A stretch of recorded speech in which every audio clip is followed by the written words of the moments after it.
సాక్షాత్తు తిరుమల శ్రీ వెంకటేశ్వర స్వామివారే 12 ఏళ్ల పాటు శ్రీ పద్మావతి అమ్మవారి కోసం తపస్సు చేసిన ప్రముఖ పుణ్యక్షేత్రం ఏమిటో తెలుసా? పద్మములు వికసించేందుకు సూర్య భగవానుణ్ణి ప్రతిష్ఠించిన ప్రదేశం ఎక్కడుందో తెలుసా? ఇలాంటి మరెన్నో ఆసక్తికరమైన విశేషాలను కలిగిన పుణ్యక్షేత్రం తిరుచానూరును గురించి సమగ్రంగా తెలుసుకుందాం రండి. ఆంధ్రప్రదేశ్ ఆధ్యాత్మిక రాజధాని ప్రముఖ పుణ్యక్షేత్రం తిరుపతికి కేవలం 5 కిలోమీటర్ల దూరంలో వెలసి ఉంది తిరుచానూరు శ్రీ పద్మావతి అమ్మవారి దేవాలయం. ఈ ఆలయం పురాణ చారిత్రక నేపథ్యం కలిగి ఉంది.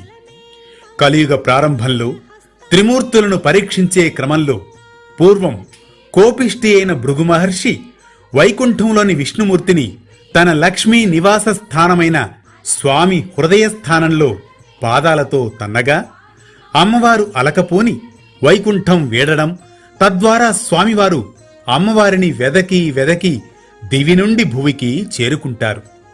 సిరిలేని శ్రీనివాసుడు ఆవేదనతో భువిలో స్వర్ణముఖి నది వద్ద సిరి అయిన అమ్మవారి కోసం 12 సంవత్సరాల పాటు తపస్సు చేశారు. అంతేగాక కమలములు వికసించడం కోసం స్వామివారు సాక్షాత్తు సూర్య భగవానుని అక్కడ ప్రతిష్ఠించారని పురాణ నేపథ్యం. ఇలా ఉండగా 13వ సంవత్సరంలో పవిత్ర కార్తీక మాసంలో ఉత్తరాషాఢ నక్షత్రం పవిత్ర పంచమి రోజున పుష్కరిణి మధ్య కమలంలో అమ్మవారు ఆవిర్భవించినట్లు, ఆ పద్మావతినే శ్రీనివాసుడు కళ్యాణం చేసుకున్నట్లు కథనం. అందుకనే అలర్మేల్ మంగాపురంగా ప్రసిద్ధి చెందింది ఈ తిరుచానూరు. ఈ క్షేత్రంలో పూర్వం వేదవ్యాస మహర్షి పుత్రుడైన సుఖ మహర్షి ఆశ్రమం ఏర్పాటు చేసుకోవడం వల్ల శ్రీసుకునిపురం, తిరుసుకనూరు, తిరుచుకనూరు అనే వ్యావహారిక నామాలతో ప్రసిద్ధి చెంది కాలక్రమేణా తిరుచానూరుగా మారింది.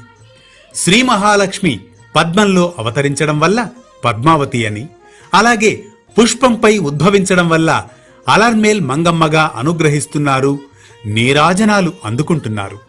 మాతృదేవోభవ అన్నది వేదవచనం. అమ్మవారి దర్శనం తరువాతే అయ్యవారి దర్శనం అని అన్నమయ్య తన పద కవితలలో వచించినట్లుగా తిరుచానూరులోని శ్రీ పద్మావతి అమ్మవారిని దర్శించుకున్న తరువాతే తిరుమలలోని శ్రీ వెంకటేశ్వర స్వామివారిని దర్శించుకుంటూ ఉంటారు భక్తులు. స్వామివారు తపస్సు చేసిన క్షేత్రం కావడం ఒక ఎత్తైతే, సాక్షాత్తు సూర్యనారాయణ స్వామివారి ఆలయం ఉండడం లాంటి మరెన్నో విశిష్టమైన అంశాలను నిక్షిప్తం చేసుకున్నది కావునే